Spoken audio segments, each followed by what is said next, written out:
गोकुल नगर गाँव में आन्या नाम की एक युवती रहती थी। उसे अपने घर के पास के जंगल की खोज करना बहुत पसंद था, जहां उसे अक्सर आकर्षक पौधे और जीव मिलते थे। एक बादल भरी दोपहर में जब आन्या जंगल में घूम रही थी, उसने एक बूढ़े आदमी को एक बड़े बरगद के पेड़ के नीचे बैठे देखा। वो थका हुआ लग रहा था और अपने आप में कुछ बुदबुदा रहा था। उत्सुकतावश वो उससे संपर्क करने लगी। नमस्ते अंकल, आन्या ने आदर पूर्वक अभिवादन किया।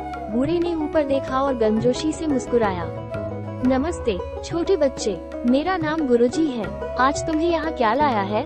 मुझे जंगल घूमना बहुत पसंद है गुरुजी।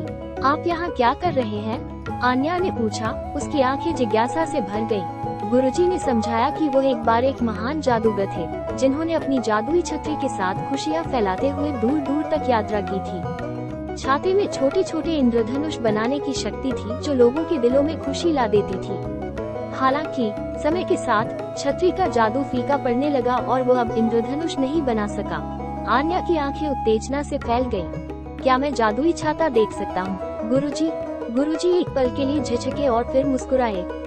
बेशक युवा।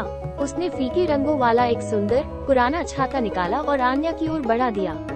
जैसे ही उसने उसे पकड़ा, उसे झुनझुनी महसूस हुई, मानो छाते में अभी भी कोई जादू है।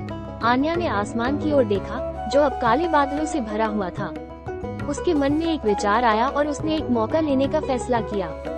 छाता खोलते हुए वो फुसफुसाई, मैं एक सुंदर इंद्रधनुष की कामना करती हूँ। उसे ये देखकर आश्चर्य हुआ कि एक उज्ज्वल इंद्रधनुष पूरे आकाश में फैला हुआ दिखाई दिया।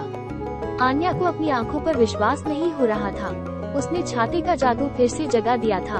उत्साहित होकर आन्या ने गुरुजी को इंद्रधनुष दिखाया। उसकी आंखें खुशी और कृतज्ञता से भर गईं। उन्होंने कहा, तुम्हारा दिल साफ है आन्या, और छतरी ने तुम्हारी अच्छाई को महसूस किया। उसने अपना जादू जारी रखने के लिए तुम्हें चुना। उस दिन से आन्या को गांव में इंद्रधनुष आन्या के नाम से जाना जाने लगा। जब भी किसी को अपने जीवन में मुस्कान या थोड़ी सी जादू की जरूरत होती है, तो वे उसे और उसकी जादुई छतरी को बुलाते हैं। उसने छतरी का उपयोग बच्चों के चेहरे पर इंद्रधनुष लाने, बरसात के दिनों को रोशन करने और जहाँ भी वो जाती थी खुशियाँ फैलाने के लिए किया था। लेकिन आन्या विनम्र और जमीन से जुड़ी रही, ये जानते हुए कि असली जादू उस खुशी में है जो वो दूसरों के लिए लाती है। और इसलिए रेनबो आन्या का जादुई छत्र साहसिक कार्य जारी रहा, जिससे पूरे देश में खुशी, आशा और प्यार फैल गया।